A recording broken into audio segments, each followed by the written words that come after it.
Lion കിങ്ങിന്റെ സീക്വലായും പ്രീക്വലായും വരുന്ന Mufasa the lion king ഒറിജിനലിനോട് നീതി പുലർത്തുന്ന രീതിയിൽ തന്നെയാണ് സംവിധായകൻ ബാരി ജെൻകിൻസ് ഒരുക്കിയിട്ടുള്ളത്. ഒരു മോട്ടിവേഷണൽ ഡ്രാമ എന്ന രീതിയിലും വളരെ മികച്ചൊരു live action photo realistic animation cinema എന്ന രീതിയിലും ഒരു നല്ല ബാലൻസ് കണ്ടെത്താൻ ഈ സിനിമയ്ക്ക് സാധിക്കുന്നുണ്ട്. ഷേക്സ്പിയറിന്റെ ഹാംലെറ്റ് ഇൻസ്പയർഡ് ആയി വന്ന ലയൺ കിങ് പോലെ മുഫാസയിലും ഗ്രേ ആയിട്ടുള്ള അസൂയ, ചതി മുതലായ ഇമോഷൻസിലേക്ക് കഥ പോകുന്നുണ്ട്. ലയൺ കിങ്ങിൽ നമ്മൾ കണ്ടിട്ടുള്ള പല കോൺഫ്ലിക്റ്റുകളും എങ്ങനെ ഉടലെടുത്തു എന്ന് ഈ സിനിമയിൽ കാണാൻ സാധിക്കും.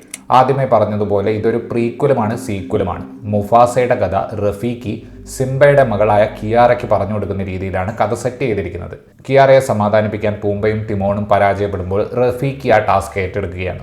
കുടുംബത്തിൽ നിന്നും വേർപിരിഞ്ഞു പോയി ഒറ്റപ്പെട്ട് ജീവിക്കേണ്ടി വന്ന മുഫാസയുടെ കഥയാണ് അങ്ങനെ നമ്മൾ ഇതിൽ കാണുന്നത്. ലയൺ കിങ്ങിൽ വർക്കായ സാധനങ്ങളെ ആവർത്തിക്കുന്ന രീതിയിലുള്ള ഒരു ഡ്രാമയല്ല ഈ സിനിമയ്ക്ക് ഉള്ളത് എന്നത് തന്നെയാണ് എന്നെ ഏറ്റവും കൂടുതൽ ഇംപ്രസ് ചെയ്യിച്ച കാര്യം. മുഫാസയും ടാക്കയും തമ്മിലുള്ള സൗഹൃദമാണ് ഈ സിനിമയുടെ പ്രധാന ഫോക്കസ്. വലുതാകുന്നതിനനുസരിച്ച് ആ സൗഹൃദത്തിൽ ഉണ്ടാകുന്ന കോംപ്ലിക്കേറ്റഡ് ആയിട്ടുള്ള മാറ്റങ്ങൾ, അതാണ് നമ്മൾ ഇതിൽ കാണുന്നത്. സൗഹൃദത്തിൽ സംഭവിക്കുന്ന മാറ്റങ്ങൾ ഒരിക്കലും വളരെ ലൗഡായിട്ടല്ല അവതരിപ്പിച്ചിട്ടുള്ളത്. കൊച്ചുകുട്ടികൾക്ക് പോലും മനസ്സിലാകും, എന്നാൽ ന്യൂവാൻസ്ഡ് ആണെന്ന് താനും. ആളുകൾ എങ്ങനെ മോശം ആളുകളാകുന്നു എന്നത് ഒറ്റപ്പെട്ടു പോയതിന്റെ വേദന അറിയുന്ന റഫീഖി ടിയാറയ്ക്ക് പറഞ്ഞു കൊടുക്കുന്ന ഒരു സീനൊക്കെ ഉണ്ട്.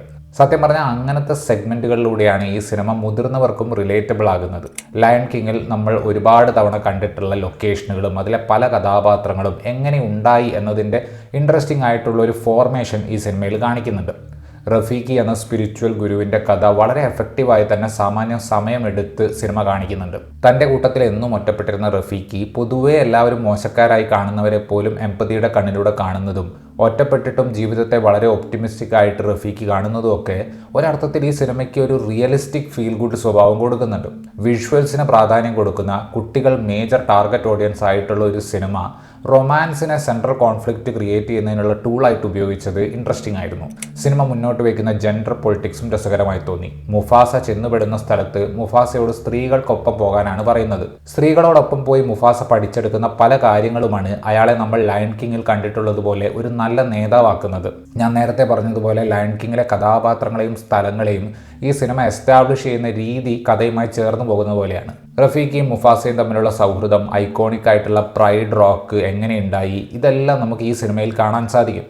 ടിമോണിനും പൂംബയ്ക്കും ഈ കഥയിൽ അത്ര റോളൊന്നും ഇല്ലെങ്കിലും ഒരുതരം ഫോർത്ത് വാൾ ബ്രേക്കിംഗ് കമൻറ്റുകൾ റഫീഖിയുടെ കഥ പറച്ചിലിനെ കുറിച്ച് നടത്തിയിട്ട് കാര്യങ്ങൾ രസകരമായി നിലനിർത്താൻ ആ കഥാപാത്രങ്ങളിലൂടെ കൊണ്ടുവന്നിട്ടുള്ള ഹ്യൂമറിന് സാധിക്കുന്നുണ്ട്. ആരോൺ പിയറാണ് മുഫാസയ്ക്ക് ശബ്ദം കൊടുത്തിട്ടുള്ളത്. കെൽവിൻ ഹാരിസൺ ജൂനിയർ ആണ് ടാക്കയുടെ ശബ്ദമാകുന്നത്. പക്വതയുള്ള കഥ നരേറ്റ് ചെയ്യുന്ന റഫീഖിക്ക് ശബ്ദം കൊടുത്തിട്ടുള്ളത് ജോൺ കാനിയാണ്. സിനിമയിലെ വില്ലനായിട്ടുള്ള കൈറോസിന് ശബ്ദം നൽകിയിട്ടുള്ളത് മാഡ്സ് മിക്കൽസൺ ആണ്. ലയൺ കിങ്ങിൽ നിന്നും വ്യത്യസ്തമായിട്ടുള്ള കോൺഫ്ലിക്റ്റുകളും ഫ്രഷ് സെറ്റ് ഓഫ് ഫിലോസഫികളും ഉള്ള സിനിമയാണ് മുഫാസ ദ ലയൺ കിങ്. നമ്മൾക്ക് ഓൾറെഡി പരിചയമുള്ള കഥാപാത്രങ്ങൾക്ക് വളരെ ന്യൂവാൻസ്ഡ് ആയിട്ടുള്ള ഒരു ഭൂതകാലം കൊടുക്കുന്നതിൽ സിനിമ വിജയിക്കുന്നുണ്ട്. നല്ല രീതിയിൽ കൊറിയോഗ്രാഫ് ചെയ്തിട്ടുള്ള മ്യൂസിക്കൽ സെറ്റ് പീസുകൾ, ഫോട്ടോ റിയലിസ്റ്റിക് ആയിട്ടുള്ള വിഷ്വൽസ് മെച്ചപ്പെടുത്തുന്നുണ്ട്. ആകെ മൊത്തത്തിൽ മുഫാസ ദ ലയൺ കിങ് മൂവിങ്ങുമാണ്, എൻ്റർടൈനിങ്ങുമാണ്.